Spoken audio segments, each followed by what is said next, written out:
esse módulo que o professor doutor Antônio Vidal Nunes, né, vai desenvolver aqui para nós, ele é muito importante e eu gostaria, né, até de apresentar um pouquinho melhor, né, o professor Vidal. Ele fez filosofia da educação na Universidade de Campinas, em São Paulo, fez um mestrado. O mestrado dele foi em filosofia da educação. Ele fez um doutorado na USP, né, na filosofia da educação também. Fez um pós-doutorado em filosofia no Brasil, pela Universidade do Rio de Janeiro. E também fez um doutorado em filosofia da religião na Universidade de El Salvador, né, Universidade Católica de El Salvador. E nós queremos agradecer já desde agora também essa disponibilidade, né, porque o professor Vidal, ele tem todas essas, né, títulos e tudo, mas também ele é um cooperador muito grande de humanidade nova, né? Então, a gente está aqui nesse esforço também de construir essa humanidade nova a partir também das contribuições que ele está fazendo agora para a gente. E ele vai desenvolver esse tema para a gente, né? A crise e o seu significado para a vida pessoal e coletivos. Então, são reflexões abertas, né, desse momento agora, e a gente vai escutá-lo agora com todo carinho. Bom, eu agradeço a Cidinha Paz, nossa focolarina aqui de Vitória. Eu gostaria de agradecer à Escola de Cidadania, a todos, integrantes da Escola de Cidadania, Gineta Cagliari. Certamente ela terá uma contribuição importante para nós aqui no Brasil. Também gostaria de agradecer os responsáveis por esse curso que está sendo realizado pela Escola de Cidadania. Quer dizer, na verdade, é a primeira iniciativa da Escola de Cidadania, este curso, né, intitulado Arte do Diálogo.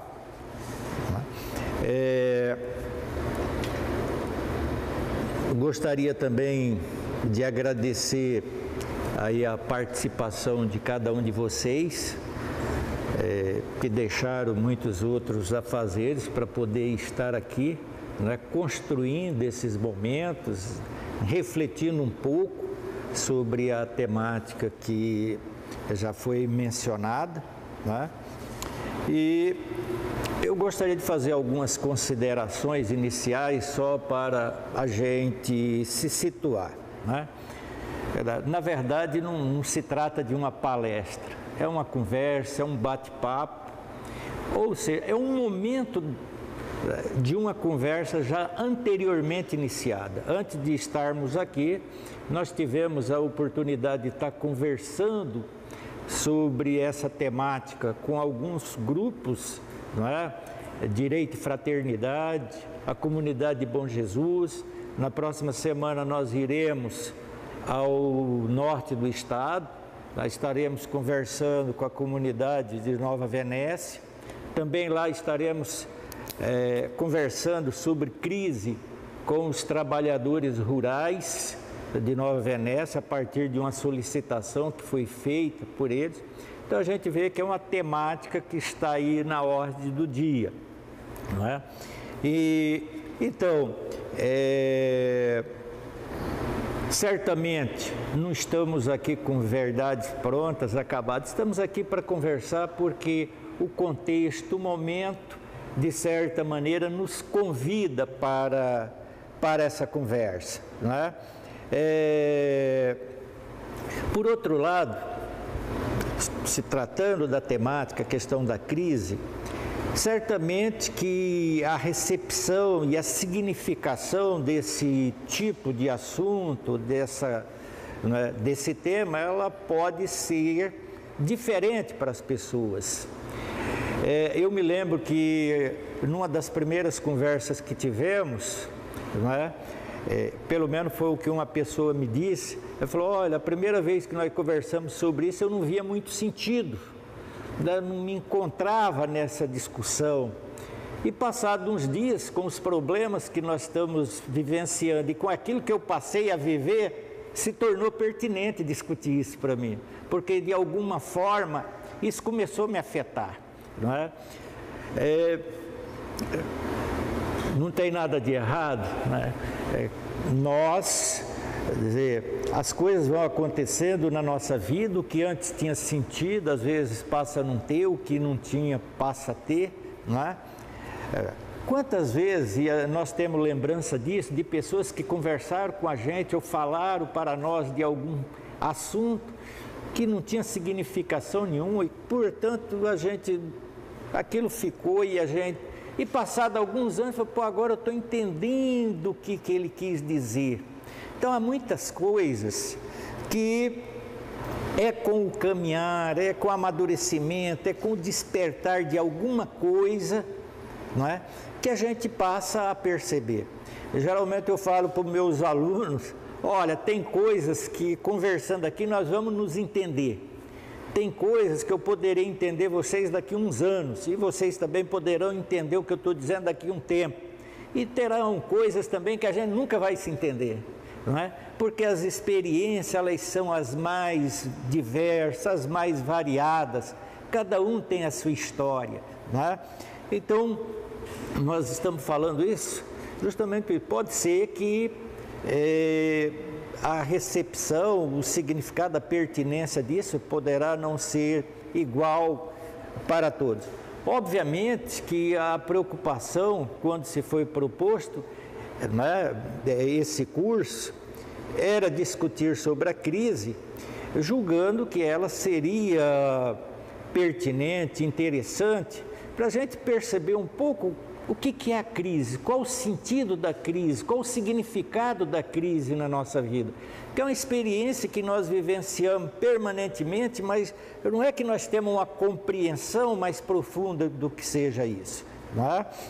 Então, e a nossa preocupação aqui não é, portanto, trazer verdades prontas, acabadas, não, é discutir, né? E mesmo porque talvez, se isso seja pertinente, quer dizer, a conversa vai rolar de forma prazerosa e gostosa, né?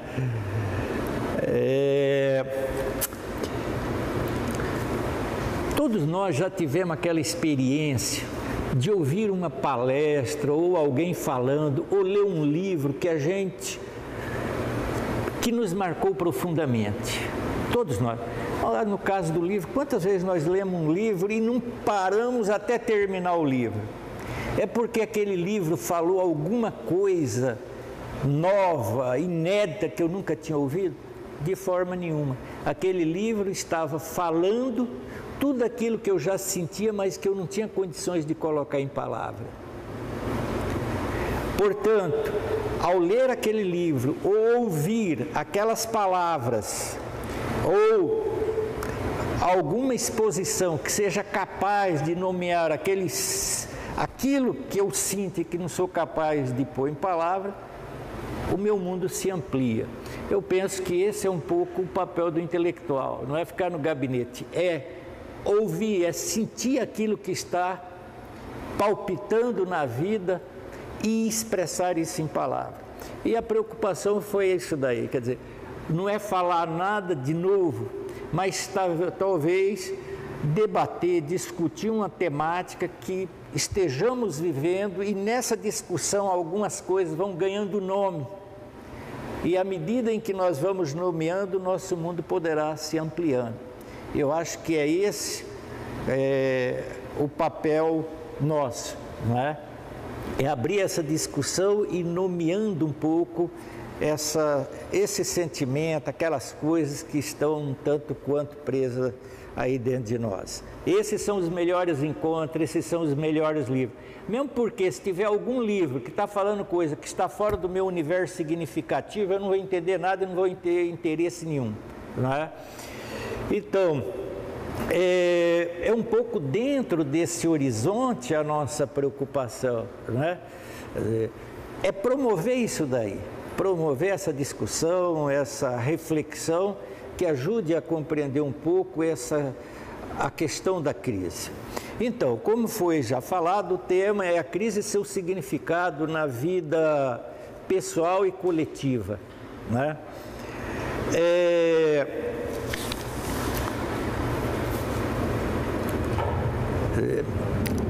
A crise é algo que está presente na nossa vida. Certamente que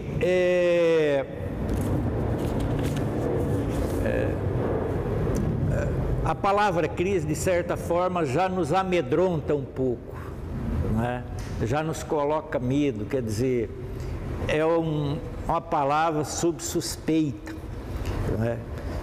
Mas a crise faz parte da nossa vida. A crise é constitutiva do próprio homem. Não há como ele escapar. Faz parte da condição humana a própria crise, não é?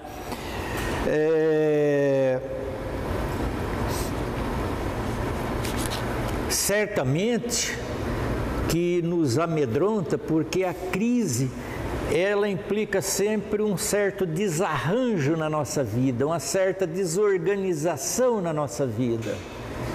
E isso nos amedronta, porque nos tira daquele lugar tranquilo, nos retira daquela estrada batida que a gente está acostumado a caminhar e que nos dá uma certa tranquilidade, né?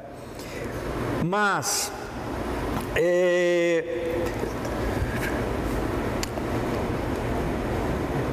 não temos como escapar dela, né? A nossa experiência enquanto humanos passa por ela.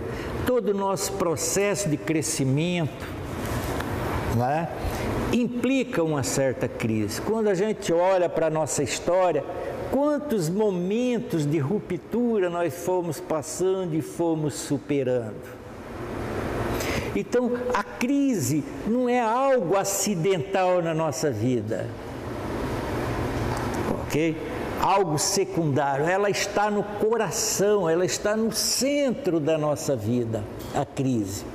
A vida é uma crise permanente, ou passamos por situações de crise permanentemente, não é? Quer dizer, a nossa vida, poderíamos dizer que é aquela vida de superação permanente das crises. O que é a nossa história, senão a história de uma busca permanente de superar os limites, de ampliar os nossos horizontes, de nos recriarmos. Obviamente que o homem é um ser inconcluso, o homem está sempre se fazendo, ele nunca está pronto e acabado.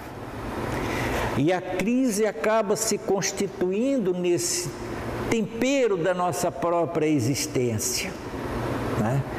Desde quando voltamos à nossa vida, quantos momentos não passamos, né, que se encontra nas nossas lembranças daquelas rupturas que nós fomos vivenciando, né?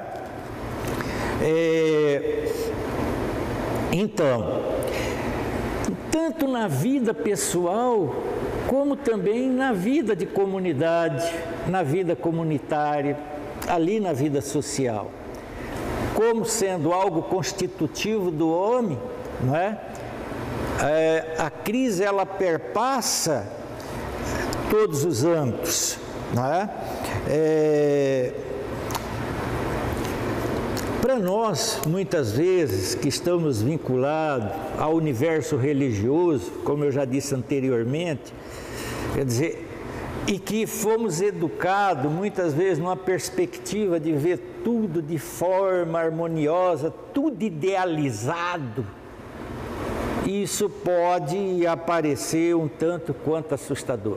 É interessante que, esses tempos, eu vi algum texto escrito: eu tenho Cristo, não tenho crise. Eu não tenho crise, eu tenho Cristo.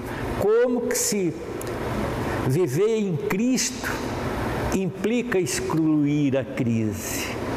A crise é condição do nosso próprio crescimento. Aliás, o próprio Cristo, que viveu em tudo da condição humana, ele viveu também a angústia da crise. Ele também passou pela experiência da angústia, pelo sofrimento, né? E acho que Chiara intuiu muito bem: meu Deus, por que me abandonaste? Jesus abandonado expressa, né? Expressa a dor de quem de repente teve que perder ali seus sonhos, seus desejos, mas em última análise falou: olha, não faça a minha vontade, faça a sua, né? Então, a experiência cristã não exclui, né? Quer dizer, nela também está a morte e ressurreição, né? Quer dizer, não há renascimento sem, de certa forma, esse desmontar. E na vida religiosa também. E nós, na obra, também passamos por momentos de crise e fomos superando junto. Chiara também passou por momentos de crise. E eu me lembro, por exemplo, lá na guerra, foi uma experiência de dor profunda, né? Porque, de certa maneira, ela tinha toda uma visão, um conjunto de representações, um mundo mais ou menos organizado, e de repente veio a guerra e toda aquela experiência e desmontou tudo, perdeu aquelas referências. E aí é interessante na experiência que ela nos conta, né? Porque no meio daquela angústia, daquele sofrimento, daquele desmonte que ela viveu, ela dizia: mas o que não passa? E ela fala: Deus. E ela então vê em Deus aquela esperança a partir do qual ela deveria, no meio daquele caos, daquela crise profunda, reconstituir novamente seu mundo significativo, porque o anterior tinha desmontado. Ali ela começa uma nova caminhada. E é até interessante porque Chiara, desde nova, participava da vida da igreja. Ela tinha ouvido falar de Deus. E no meio daquele caos ela fala: descobri Deus. A gente poderia perguntar: ué, mas ela tinha ouvido tanto falar de Deus, como é que ela... Só que a partir dali Deus é uma outra coisa. Deus tem um sentido novo para ela, um significado novo. Muitas vezes nós podemos usar uma mesma palavra e dentro daquela palavra nós vamos descobrindo ao longo da vida significados novos para aquela palavra. Não é que as palavras dão significado, porque não é completo e fechado, porque ao longo da vida, nas nossas vivências, nós vamos ampliando os significados, descobrindo, né? Então ela está presente na nossa vida, né? São Paulo, por exemplo, né? Lá na estrada de Damasco, quando São Paulo ia lá perseguir os cristãos, o que aconteceu com São Paulo? Ele ficou cego, caiu do cavalo. Quer dizer, obviamente que o ficar cego não é que os olhos foram vazados, é que São Paulo, todos nós não vivemos num mundo que não faça sentido. São Paulo, ele começou a entrar em crise, não é? São Paulo era uma pessoa de uma formação profunda, tinha diálogo lá com os estoicos, com Sêneca, era um humanista, mas ele começou a entrar em crise a partir da perseguição com os cristãos. Aquilo ele começou a se auto-questionar, foi se questionando, e nesse processo ele desmontou aquele mundo que antes era todo organizado, o leva ao caos, porque aquele mundo se desfez. E o ficar cego para São Paulo não é que os olhos foram vazados, é que aquelas referências que orientaram a vida dele simplesmente desmontaram. E todos nós podemos passar por essa experiência. Nós podemos, às vezes, quantos amigos, vizinhos que nós conhecemos, que de repente o mundo desmontou, perdeu todo o significado, e aí leva um tempo para... Então, essa desorganização, esse caos, ele também está na raiz da própria vida, do próprio renascimento. São Paulo levou um bom tempo para criar, reconstituir olhos novos, para renascer. Foi batizado lá, se eu não me engano foi Ananias, depois ele ficou lá num retiro, ficou sozinho um bom tempo, e aos poucos ele foi novamente, e aí ele surge como esse grande mestre, esse grande apóstolo, e vai ter um papel importante na vida da igreja. Mas todo esse trabalho dele implicou aquela desestruturação, aquela crise profunda a partir da qual ele renasce para a vida, para o mundo, e traz algo diferente que havia até então. Então a crise, ela é constitutiva do ser humano. Então, o próprio Cristo vivenciou. Então, não significa que estar em Cristo nos tire da experiência de crise, que possamos vivenciar a todo instante. Crises profundas, crises mais suaves, crise com uma certa amplitude, crises mais curtas. Nós não temos como escapar, porque ela é constitutiva. Até nosso ato de crescimento passa por um permanente renascer. Não temos como escapar. Aliás, eu acho que estar em Cristo é um convite permanente a renascer, a se converter. E a conversão implica sempre essa possibilidade de se refazer. Ok? Aquele que se julga conhecedor de tudo, que tem as melhores ideias, que é dogmático, fechado, ele nunca vai crescer, porque ele impede a possibilidade dele morrer para ele renascer. Então a crise, não é? Ela é constitutiva, não temos como escapar. O que nós podemos é compreendê-la um pouco mais,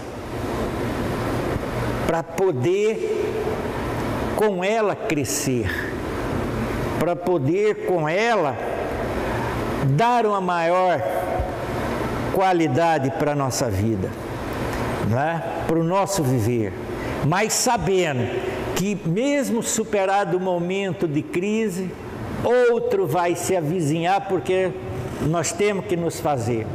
O homem é um ser que se faz, não é? Que se recria permanentemente. Cachorro não tem crise, gato não tem crise. Ele já está ali programado biologicamente pela natureza, não tem problema de crise, ok? Não tem problema. Agora, o homem, não é? Ele tem crise. E olha, a vida é extremamente frágil, o nosso mundo é extremamente frágil. Basta alguma coisa ocorrer fora que nos arranca um pouco do cotidiano, que balança também nossas estruturas existenciais. Também basta alguma mudança interna que nós passamos a olhar as coisas com outras cores, não é? Quer dizer, se lá dentro nós estamos meio desbotados, o mundo lá fora também vai parecer desbotado, não é? Então, na verdade, não existe o lá fora e o lá dentro, eles estão articulados, né? Nós também, nós vamos sendo constituídos com os valores, com os significados, com as representações do nosso mundo. São os símbolos que se tornam carne. Nossa identidade está vinculada a essas ideias que nós interiorizamos. As ideias, muitas vezes, não devem ser entendidas como coisas abstratas fora. Muitas vezes as ideias se tornaram carne, nós passamos, não é? Por isso que nós brigamos pelas nossas ideias, porque as ideias não estão soltas, desvinculadas de uma base emotiva, não estão desvinculadas daquilo que é significativo para nós, ok? Isso é fundamental. Eu me lembro daquele pastor que no tempo de Galileu, ele foi convidado por Galileu para olhar a luneta, porque eles tinham uma concepção de que a lua era toda plana, redondinha, lisinha, e o Galileu falou: olha, veja lá os buracos na lua, né? E aí ele olhou e falou: pô, realmente tem muito buraco. Mas aí ele falou: olha, Galileu, só que tem um problema. Você tem razão, a luneta captou isso. Só que ela permanece toda lisinha, aquela esfera. É porque ela está preenchida com algo transparente que a sua luneta não é capaz de captar. Então veja, ele diante daquilo que percebia, ele traz uma explicação nova para salvar aquilo que ele acreditava, porque era significativo para ele, senão ele se... Então veja, o ato de crescimento humano é um ato de dor. É um ato de dor. Pensar dói. E eu acho que a gente tem que exercitar o pensamento, com toda a dor que possa ter, né? O Rubem Alves dizia muito isso: pensar dói. Por isso que é mais fácil a gente fugir, porque muitas vezes o pensar nos leva a uma situação que vai desfazendo aquilo que nós somos, aquilo que nós pensamos. E o que nós pensamos faz parte da nossa própria identidade e implica uma morte para a gente poder ressuscitar, não é? Imagina, eu tenho aqui o texto, mas eu estou saindo um pouco dentro das ideias, mas sem me ater muito, para que a gente possa, né? Eu me lembro de um pensador cristão chamado Kierkegaard, que ele dizia justamente isso. Ele fala: como que seria terrível a vida se a gente não tivesse a possibilidade de morrer e renascer? Imagina a gente vivendo o tempo todo na imanência e acumulando conhecimentos e sabor e saberes e ficando pesado com tudo isso, sem que num determinado momento tudo isso desmontasse. E não é os saberes, é um novo sentir, é um novo olhar para as coisas. É o livro dele, o Kierkegaard, chama A Repetição, onde ele justamente trata disso. Ele falou: olha, a vida seria insuportável se não tivesse a possibilidade da gente morrer e renascer, da gente permanentemente estar ressuscitando. Ficaria aquela coisa pesada na pura imanência, ok? E quando a gente renasce, nós vamos ver um pouquinho agora, não é? Mais para frente, essas possibilidades da crise, né? Esses tipos de crise que a gente pode viver. Então, gente, essa primeira ideia para nós aqui, ela é importante. Obviamente que eu estou dialogando, embora eu não tenha falado, com também toda uma tradição de pensadores que analisou isso daí, né? Aqui, por exemplo, Xavier Zubiri é uma pessoa que eu tenho dialogado, que me ajuda um pouco a entender o que é isso. O Kierkegaard ajudou a entender o que é, não é? Essa experiência da angústia, da crise, do renascer, não é? Do renascer. E para o Kierkegaard, das passagens que ele mais gostava da Bíblia era justamente do Jó. Lembra lá a história do Jó? Aquele que perdeu tudo e ao perder ele renasce e, né, ressuscita de uma forma nova e passa a ver tudo de uma forma nova. E quando a gente... Também me lembro do Rubem Alves, que também está nesse diálogo. Há um livro do Rubem, não é?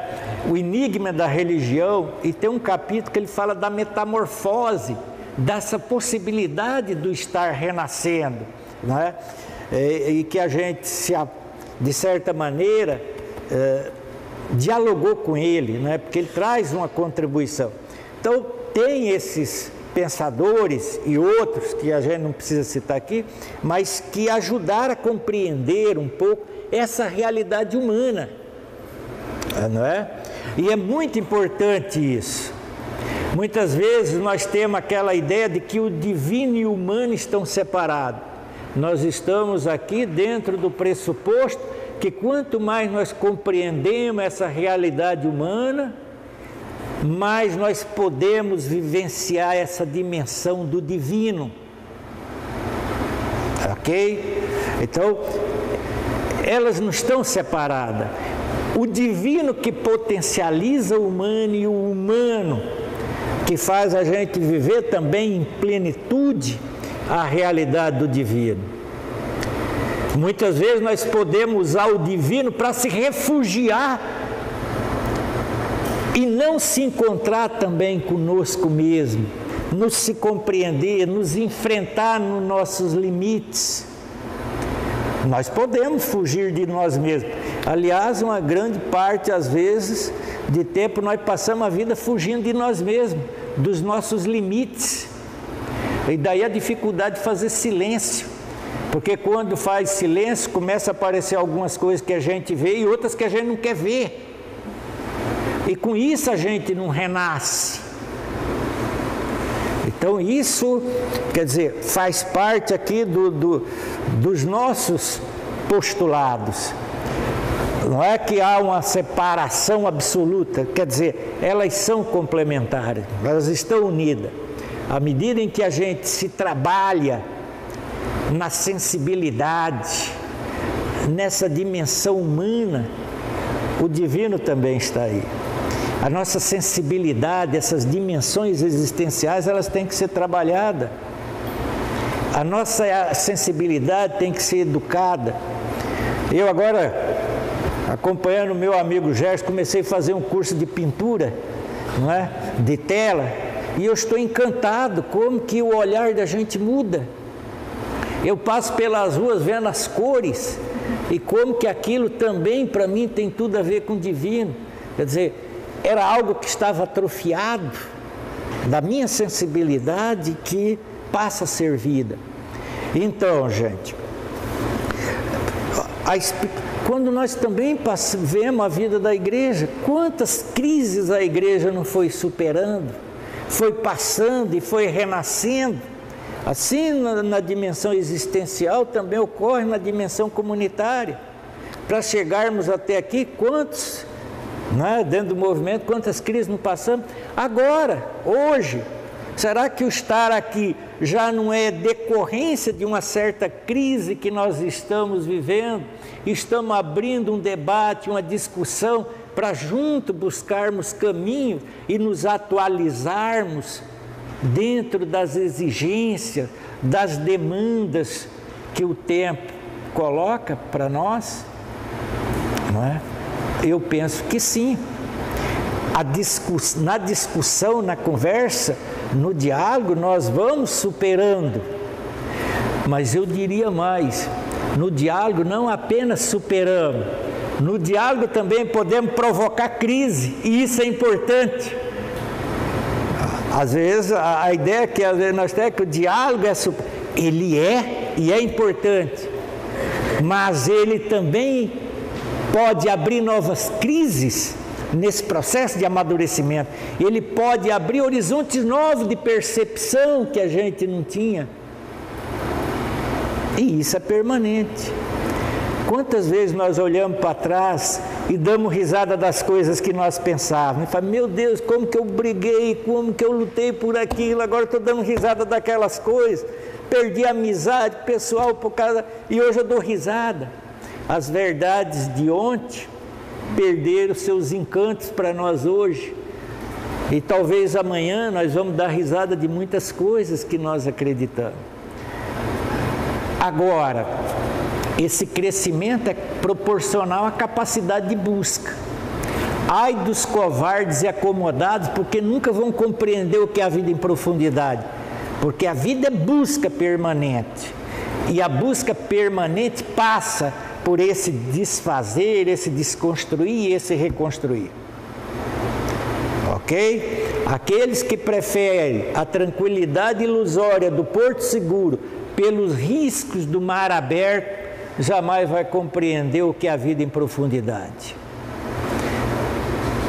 Deus não é aquele que nos tira da história, é aquele que nos provoca a fazer história.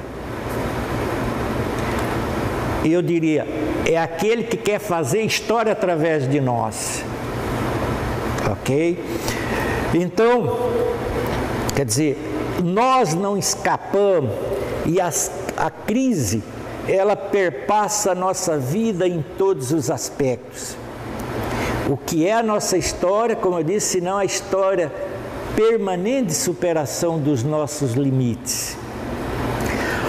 Bom, nós poderíamos, quer dizer, uma coisa que muitas vezes nos desassossega e nos tira um pouco a tranquilidade, é o fato de que muitas vezes no cotidiano, que é aquela estrada batida que nos dá a tranquilidade, vai surgindo coisas novas.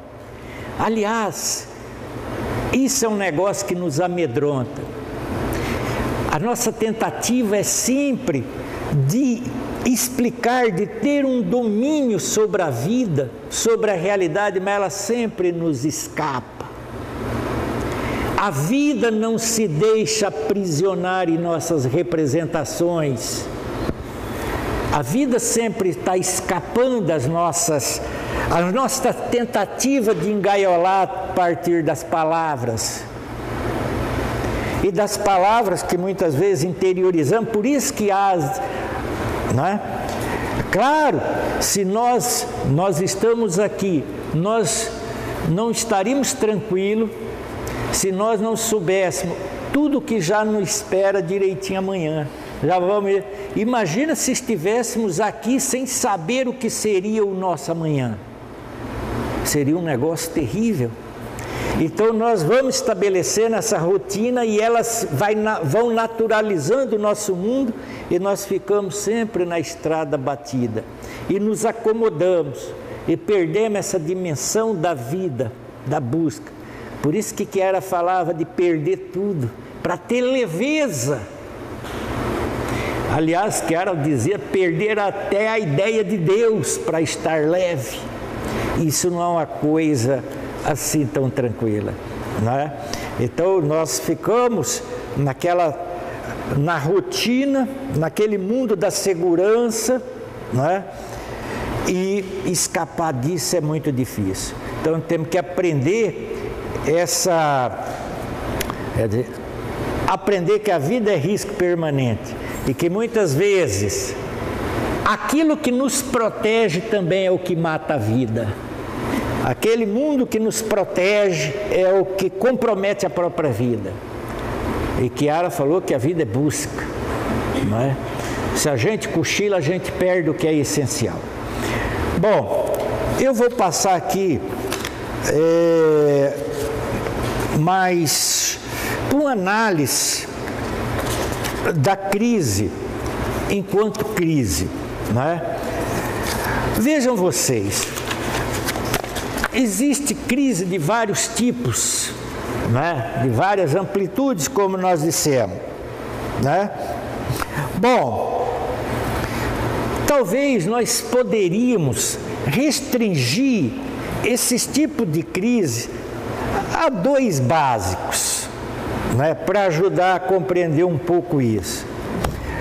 Vejam vocês, tem aquela crise que nós podemos vivenciar no cotidiano, que nos desestabiliza, mas nossa estrutura cognitiva permanece intacta. A gente fica ali inteiro, com domínio e autodeterminação do que está acontecendo. Podemos dialogar com o outro para ter força, podemos fazer nossas orações para ter uma força para enfrentar as dificuldades, mas nós nos mantemos íntegros. Nós damos um pequeno mergulho naquela situação de mal-estar existencial, mas nós estamos senhores da situação, controlando. Quer dizer, nossa estrutura cognitiva, ela se mantém intacta. Nós temos certo domínio, né, da situação. Isso nós vivemos a todo dia, a todo instante, né? Temos aquele problema, resolvemos, e a vida é um resolver e criar novos problemas. A vida nossa e a vida da humanidade, não é? Bom, então tem essa crise, que é esse mergulho, mas nossa estrutura cognitiva permanece intacta. Ora, muitas vezes há uma outra experiência que possamos viver de crise, que é uma experiência que quando nós mergulhamos no cotidiano, mergulhamos na crise, nossa estrutura cognitiva precipita. E a gente, o que aconteceu com São Paulo? Quando ele entrou numa crise profunda, toda a estrutura cognitiva dele desmontou. Se fez nada, ele ficou cego. Ele não tinha mais referência para se orientar. E é uma experiência de uma angústia profunda, porque a gente perde a autodeterminação. Veja, às vezes, pessoas próximas de nós, quando estão numa situação de depressão, elas não são capazes de nada. Mesmo as orações dela, às vezes ela ora, parece que aquela oração não enrosca em nada, quer dizer, parece, claro que tem que fazer. E às vezes a gente vive isso, que a gente não sente o sabor de nada, que não sente nada. Kiara também viveu isso, ela também passou por momentos desse vazio, dessa coisa. Ela fala, mas como que nós também passamos por isso. Quer dizer, é esse vazio que depois pode ser planificado. Por isso que ela falava de viver o nada. Os místicos sempre falavam, São Francisco e outro. Quer dizer, vivenciar a plenitude é vivenciar também essa possibilidade do nada. Aliás, é interessante quando a gente vai para o encontro, para o retiro, a primeira coisa, vamos perder o mundo, para a gente se esvaziar de tudo, para quê? Para que algo possa ir tomando conta. Ok? Então, não há vida sem esse encontro com a morte. Não há plenitude sem esse encontro também com esse nada. Essas coisas estão juntas. Por isso que Kiara fala, a gente tem que se fazer nada para estar na plenitude. Né? Então, muitas vezes, e o Rubens vai fazer uma análise interessante dessa experiência, dessa desestruturação, não é? Que também nós poderíamos ver, não só a crise, mas na experiência estética. Quantas vezes, muitas coisas que a gente via permanentemente, e às vezes a gente passa por ali e de repente, num segundo, a gente vê algo novo, onde a gente antes não via nada de novo ali. E aquilo passa a ter um sentido novo. E os nossos olhos renascem, novos significados surgem em cima desse nada. Então veja, na conversão, na experiência profunda de conversão, ela passa por isso, essa desestruturação. Na experiência estética é um pouco isso, ou mesmo religiosa. Quantas vezes nós saímos do cotidiano e damos aquele mergulho, ou vamos ouvir uma música, às vezes a gente sai do cotidiano pesado, não é aquela coisa, a gente ouve uma música e a gente sai com leveza, parece que o cotidiano é colocado entre parentes, aquela dureza é colocada entre parentes, e a gente ganha um novo alento, e a gente volta reabastecido para trocar a vida. Então, dá esses pequenos mergulhos de volta, e pode ser que muitas vezes em algumas experiências de crise profunda a gente dá esse mergulho, a gente se desfaz, mas também aí pode ter um renascimento, ok? Aí também pode ter uma recriação, né? Isso não é só no universo religioso. Às vezes quando a gente pensa de conversão, a gente pensa no universo religioso. Isso tem a ver com algo do homem. Então a gente me lembra aí de alguns pensadores, né? O Russell, por exemplo, passou por crises profundas, ele experienciou o que é isso, o que é o desmontar e o renascer. Voltaire passou por isso. Rubem Alves também passou por uma crise profunda, um desmonte quando ele foi para o exílio, que todo aquele mundo de sonho, né? E aí ele vai dizer o que é que na crise profunda nos mantém íntegro. É a esperança. Quando a gente se desfaz, é a esperança, é aquele fio que nos leva novamente a reconstituir, a renascer, não é? O Merleau-Ponty, que é um filósofo, ele fala isso para a filosofia. Ele fala, qual é o papel da filosofia? A ideia que a gente tem que a filosofia é aqueles caras falando aquelas coisas distantes, sem nada com a vida. De jeito nenhum, a filosofia tem a ver com a vida. E Merleau-Ponty dizia que o papel da filosofia é ensinar a gente a ver as coisas de forma nova. Ok? Então esse renascimento, esse algo que emerge, ele é fundamental, e ele não está só na religião, ele está na filosofia, está na ciência. Há essa iluminação que clareia nossa vida. Aliás, a iluminação não está nem fora da ciência, por mais, não é? Tem um filme que está passando que se chama O Homem que Viu, como é o nome do filme, gente? O Homem que Viu o Infinito. Esse filme é muito bonito. Às vezes a gente pensa que o cientista, ele chega às suas verdades científicas através dos processos rigorosos, lógicos, de pesquisa. Não é bem assim. Muitas vezes, aquilo é uma exigência da ciência, mas quando ele vai fazer a experiência, ele já sabe a verdade através do insight, da intuição de uma...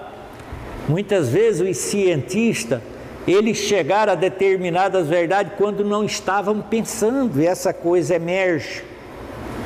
E o olho deles se torna novo. Mesmo na ciência, os olhos podem ficar petrificados. Existia um cientista que dizia que às vezes uma geração de cientistas tinha que morrer para nascer olhos novos, porque a ciência pode petrificar. Nós também da religião podemos cristalizar e ficar com o nosso mundinho, recusar morrer para renascer. O recusar morrer para renascer pode estar na religião, pode estar na filosofia, pode estar na ciência. Eu não estou confundindo o religioso com o científico, com o filosófico, mas na ciência também há alguma coisa da dimensão religiosa. Há uma iluminação que depois a ciência não vai aceitar, ela quer que, além disso, seja provado, investigado. Percebe? Então, veja, isso é constitutivo do próprio homem. Essa coisa, ela perpassa o religioso, que surge por uma necessidade, o homem estabelece, não é? Que cria a multiplicidade de formas religiosas, a filosofia surge, a ciência surge, mas esses componentes subjetivos estão em todas elas, ok? Senão acaba a vida. É isso que move o homem. Bom, certamente que teria muitas coisas, não é? Que poderíamos continuar, e aqui não queremos esgotar, isso aqui é um aperitivo. Quem sabe a partir daqui nós possamos continuar essa conversa, essa discussão, que tem a ver com a vida, que tem a ver com aquilo que nós somos, não é? E que é fundamental, não é? Só concluindo, não é? Depois a gente teria aí algumas questões, mesmo por causa do tempo que nós dispomos para essa gravação, né? Eu leria e comentaria aqui só uma conclusão que eu fiz, e só uma coisa.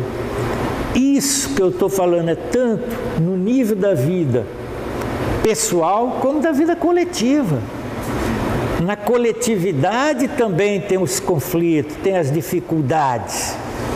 E a gente tem que aprender e ir superando. E também na vida coletiva pode ter seus riscos. Inclusive, quem já viveu em comunidade sabe dos riscos também da gente se escorar nos outros. Podemos nos escorar. Então, quer dizer, a comunidade ela é importante. Mas antes de sermos dois, cada um tem a sua história, tem que fazer a sua história junto, quer dizer, se fazer, e não só, a gente se faz com o outro, a gente se faz coletivamente, não é? Quer dizer, uma das coisas que caracteriza o homem é que ele sempre está se fazendo com base em alguma coisa que ele recebeu, ele não tem como escapar as possibilidades dele se fazer no mundo sempre incerto. Daí o mistério da vida, a gente sempre pergunta de uma criança que nasce, que será que ela vai ser quando crescer? Porque nós não sabemos, isso nos escapa. Então a vida é uma infinidade de possibilidades, não é? E é isso, a vida vai fechando uma porta, abrindo outra, e a gente vai caminhando. E nessas crises a gente vai, quer dizer, a crise não se coloca e não deve ser vista como algo pejorativo, mas como constitutivo da nossa própria existência. Não é? Bom, finalizando para a gente ver as questões, então o tema que nós conversamos, a questão da crise e as suas várias possibilidades na nossa vida, né, que faz parte desse curso, primeiro curso da Escola de Cidadania, Arte de Diálogo, né? Talvez concluindo essa exposição a gente poderia se perguntar: que relação possível existe entre o assunto tratado, que é a crise, e a questão do diálogo? De alguma forma nós fizemos algumas referências, né? A crise é sempre o encontro com os limites humanos, com a dor, com a ruptura. Ela nos desestabiliza, nos desestrutura e nos fragiliza em múltiplas ou de múltiplas formas. A crise nos faz perceber o quanto o outro é importante em nossas vidas. Diante da realidade de uma crise, podemos ser levados a relativizar convicções dogmáticas, colocar sob suspeita nossas certezas, muitas vezes encobertadora de nossas inseguranças e fragilidades. Pode ser. Muitas vezes nós nos escondemos por trás das palavras, em muitas das conversas que nós temos, nós nos escondemos por trás das palavras. O outro muitas vezes é visto como inimigo, quer dizer, essa palavra não é aquela palavra que sai com uma tranquilidade de que está sendo acolhida e respeitada. Muitas vezes nós nos escondemos. Aliás, há um psicanalista que diz isso, que muitas vezes nós não estamos naquilo que nós falamos, nós nos escondemos por trás das palavras, não é? Então isso é sempre um risco. Então a conversa, o diálogo tem que ser aquela palavra verdadeira, aberta, aquela palavra do face a face, aquela palavra sem medo, não é? A crise pode abrir caminhos para o encontro dialógico com o semelhante, sem preconceitos, mas no face a face, sem racionalizações antecipadoras na minha relação com o próximo. Às vezes a gente tem, veja, quando a gente encontra com alguém e começa a conversar sem que tenha feito qualquer juízo sobre ela, aquela conversa desarmada, como que a gente cresce? Porque quando a gente vive e a sociedade com os valores nos distancia, então está todo mundo armado e por isso mesmo nós vamos morrendo, né? Todo mundo se protege. Então, essa atitude primária, desarmada, no qual o outro já não é um mero ouvinte do que tenho a dizer, mas uma alteridade que me convida através do diálogo a entrar no seu mundo e nos seus mistérios. Esta arte não se apreende de forma rápida e fácil, é um aprendizado permanente. No diálogo verdadeiro, as palavras não são vazias de sentido e nem impessoais. É uma fala que acolhe, é uma fala que liberta, salva, humaniza, diviniza.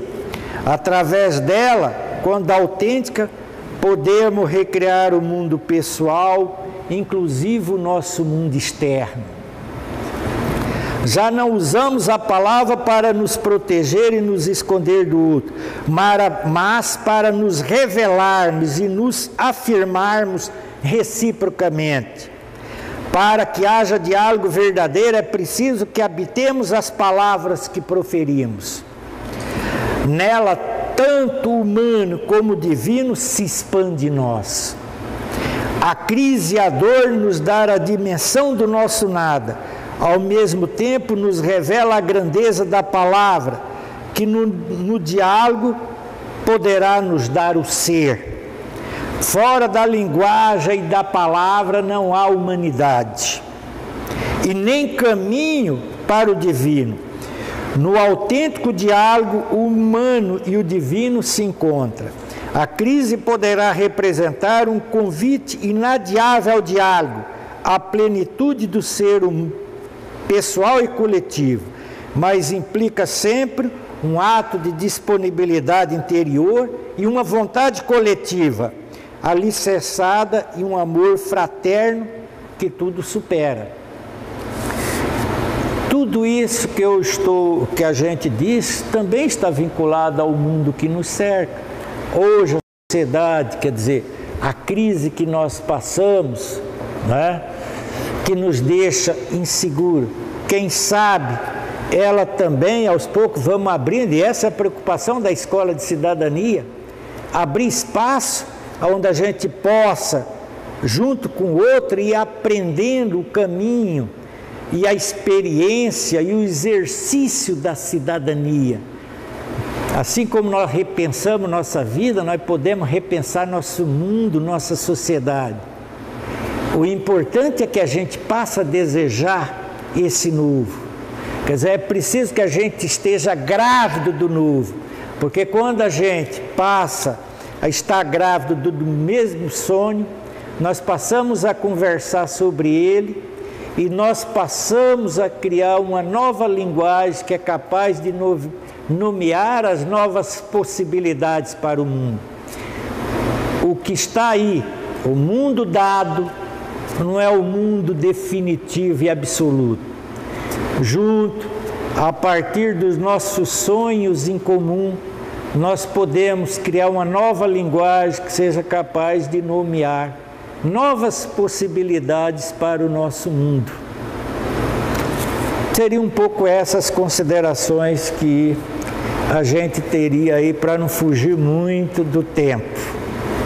Obrigado.